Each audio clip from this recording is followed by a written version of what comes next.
Kannur Anjarakandy dental college വിദ്യാർത്ഥി നിതിൻ രാജിന്റെ വിയോഗം കേരളക്കരയെ നൊമ്പരപ്പെടുത്തുമ്പോൾ ആ വേദനയിൽ പങ്കുചേർന്ന സംവിധായകൻ വിനയൻ പങ്കുവച്ച കുറിപ്പ് സോഷ്യൽ മീഡിയയിൽ വലിയ ചർച്ചയാകുന്നു. നിതിന്റെ മരണം ജാതീയമായ വിവേചനങ്ങളുടെ പശ്ചാത്തലത്തിലാണെന്ന ആക്ഷേപങ്ങൾ ഉയരുന്ന സാഹചര്യത്തിലാണ് വർഷങ്ങൾക്ക് മുമ്പ് അന്തരിച്ച നടൻ കലാഭവൻ മണി തന്നോട് പങ്കുവച്ച നോവിക്കുന്ന അനുഭവങ്ങൾ വിനയൻ സ്മരിച്ചത്. തന്റെ ഫേസ്ബുക്ക് പോസ്റ്റിലൂടെയാണ് കരുമാടിക്കുട്ടൻ എന്ന സിനിമയുടെ സെറ്റിൽ വെച്ച് മണി പറഞ്ഞ വാക്കുകൾ വിനയൻ ഓർത്തെടുത്തത്. സമൂഹത്തിൽ പുറമെ ജാതിയില്ലെന്ന് പറയപ്പെടുമ്പോഴും ഉള്ളിന്റെ ഉള്ളിൽ വേരൂന്നിയിരിക്കുന്ന വിവേചനത്തിന്റെ കയ്പുനീർ എത്രത്തോളം ഉണ്ടെന്ന് മണിയുടെ വാക്കുകൾ അടിവരയിടുന്നു. നിതിൻ രാജിന്റെ വാർത്ത കേട്ടപ്പോൾ തന്റെ മനസ്സിലേക്ക് ആദ്യം ഓടിയെത്തിയത് മണിയുടെ ആ മുഖമാണെന്ന് വിനയൻ പറയുന്നു.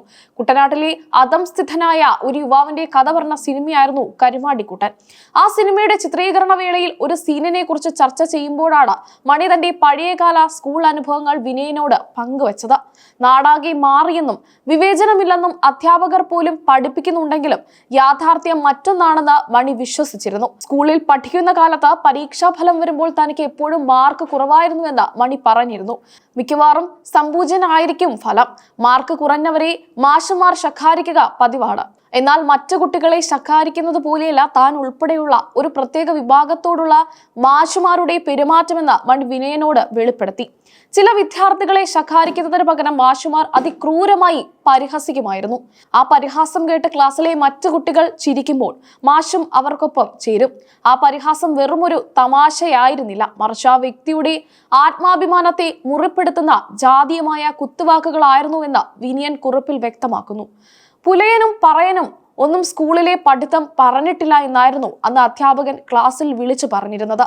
വിദ്യാഭ്യാസം തങ്ങൾക്കുള്ളതല്ലെന്ന ഈ വിധിന്യായം കേൾക്കുമ്പോൾ ഉള്ളിൽ വലിയ സങ്കടം തോന്നുമായിരുന്നുവെന്നും സ്വന്തം ജന്മത്തോട് തന്നെ പുച്ഛം തോന്നിയിട്ടുണ്ടെന്നും മണി പറഞ്ഞതായി വിനയൻ ഓർക്കുന്നു. മണിയുടെ തനതായ ശൈലിയിൽ ആ വാക്കുകൾ കേട്ടപ്പോൾ അന്ന് വലിയ വേദനയാണ് തോന്നിയതെന്നും അദ്ദേഹം കുറിച്ചു. വർഷങ്ങൾക്കിപ്പുറം ഒരു ഡെന്റൽ കോളേജ് വിദ്യാർത്ഥിക്ക് സമാനമായ വിവേചനങ്ങൾ നേരിടേണ്ടി വന്നു എന്ന വാർത്തകൾ വരുമ്പോൾ കാലം മാറിയിട്ടും മനുഷ്യന്റെ മനോഗതി മാറിയിട്ടില്ലെന്ന സത്യമാണ് വെളിപ്പെടുന്നത്. നിതിൻ രാജിന്റെ മരണം കേരളത്തിലെ ഉന്നത വിദ്യാഭ്യാസ രംഗത്തെ ജാതീയതയെ കുറിച്ചുള്ള ഗൗരവകരമായ ചർച്ചകൾക്ക് വീണ്ടും വഴിമരുന്നിട്ടിരിക്കുകയാണ്. നിതിൻ രാജിന്റെ ആത്മഹത്യയുമായി ബന്ധപ്പെട്ട് കോളേജിലെ ചില അധ്യാപകർക്കെതിരെ ഗുരുതരമായ ആരോപണങ്ങളാണ് ഉയരുന്നത്.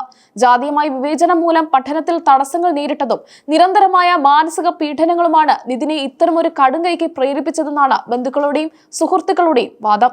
കലാഭവൻ മണിയെപ്പോലെ പ്രതിഭ തെളിയിച്ചവർക്ക് പോലും തന്റെ കരിയറിന്റെ പല ഘട്ടങ്ങളിലും ഇത്തരം മാറ്റി നിർത്തലുകൾ അനുഭവിക്കേണ്ടി വന്നിട്ടുണ്ട്. സിനിമയിൽ മികച്ച പ്രകടനം കാഴ്ചവെക്കുമ്പോഴും നിറത്തിന്റെയും ജാതിയുടെയും പേരിൽ മണി അനുഭവിച്ച മാറ്റി നിർത്തലുകൾ മലയാളികൾക്ക് അറിവുള്ളതാണ്. വിനയന്റെ കുറിപ്പ് ആ പഴയ മുറിവുകളെ വീണ്ടും ഓർമ്മിപ്പിക്കുന്നു. സാമൂഹികമായി നാം എത്ര പുരോഗമിച്ചു എന്ന് അവകാശപ്പെടുമ്പോഴും വിദ്യാലയങ്ങളിലും കലാലയങ്ങളിലും ഇത്തരം വിവേചനങ്ങൾ പുകയുന്നു എന്നത് ലജ്ജാകരമാണെന്ന് വിനയൻ തന്റെ പോസ്റ്റിലൂടെ പറയാതെ പറയുന്നു.